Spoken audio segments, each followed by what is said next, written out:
Hi everyone, welcome to another character guide, and today we'll be talking about Nastya. So Nastya is a tank, and she deals damage by taking hits and applying continuous damage. This is not that great for PvP because most units are a bit too tanky for this to like really see much effect, or units just like get one shot anyway. So this is more for like a PvE use. And at higher ranks, she's quite good because she does a lot of damage with this, and especially because the units in PvE usually aren't very tanky, so they'll die in like a few turns with the dot ticks. So she's good. She's a good carry if you get her like early in your progression, or if you have like friends support. I would highly recommend like to try to find people that have a Nastya support, because she can help you progress through certain stages much easier, especially if you don't have like an investor Morgan to help carry you. Additionally, she has like a shield, and this scales with her max HP, and also gets stronger with skill ranks. So I think at rank 0 she's like maybe 30% shield, which is still like decent. But yeah, she wants skill ups to like improve like, all these skills. But she is usable at rank 0, so that is a good plus about her. You can use her straight away. And the main thing she's good for is her auto taunt, which triggers at the start of every round. I think the wording is not quite correct. It's not the beginning of your turn. It's actually beginning of your round. Because this sort of implies it's beginning of her turn, but that's not actually how it works. It's beginning of the total round. So she can be placed like at position 8 or 9 and still be taunting, which is a good plus for her. Immunity to weakening, and also she gains natural mobility, which is quite good. She only gets the 70% at rank 10, so keep that in mind. So like, at lower ranks she'll have less bonus mobility, but at rank 10 she has a total of 100% mobility, because this gets 70%, and then she has a natural 30% mobility, which is quite high. And then her EX probably won't really happen too often, but it's when she's below 50% she'll do a dot to all enemies, and that doesn't usually come up because usually she'll either get one shot because DPS are so strong, or like units aren't geared enough and they just don't kill it at all. And then getting her to like exactly below 50% and not die is not too common. Okay, so she's mostly used for like her earlier abilities, like the taunt and her dots in PvE. Now her core setup. Her ideal cores are 1% HP and 1 flat HP, and that's because her base health is not high enough to benefit from double percentage. I guess it's mostly because a lot of her stat weighting is in the mobility, so for that reason you run one of each health. And even if you're on lower skill rank and don't have max mobility, I would only use like hybrid health mobility or like pure mobility if that's all you have, and just using it as like a filler until you get like ideal cores for her. I think that's reasonable, but generally speaking it's better to run pure health on her. Okay, so now let's talk about her usages. So she's usable in all areas of the game, similar to Farnese, but she's a little bit more niche compared to Farnese.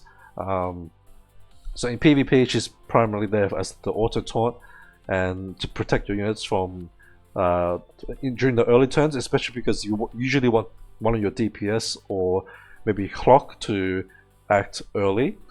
In which case, like if you're using a targeted taunt, like say Farnese, where she has to attack first, then you basically you have to place Farnese first, and that may not be the greatest strategy, right? So Nastya sort of eliminates that need and allows you to use those like active taunts in the middle of your turn order, So Fire Ace can be positioned to say like turn 5 or 6, and then you still have enough coverage between Nastya and Fire Ace to last the whole round with taunts protecting your DPS units. In Crusade Rage is a reasonable alternative to Fire Ace. Fire Ace is generally better, but if you don't have Fire Ace, or maybe your Fire Ace doesn't have the taunt from skill 5, then you could use Nastya instead, because she's usable at rank 0. Then for PvE progression, that's one of the areas she can excel in. Just being able to have an auto turn 1 allows you, to use DPS to whittle down units on the enemy side and stop them from, especially the problematic units that might be dangerous and risk hurting your team, right? Things like the frogs that might charm your units. You can use DPS units to target those and still have a taunt active by having your Nastya on the field. Okay, so she's good in a lot of those areas. Now, one of the big things about her is the dots, right?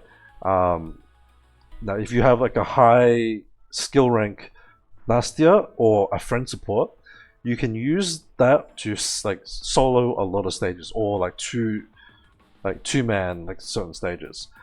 So I guess, as an example, I'm going to show you the experience one.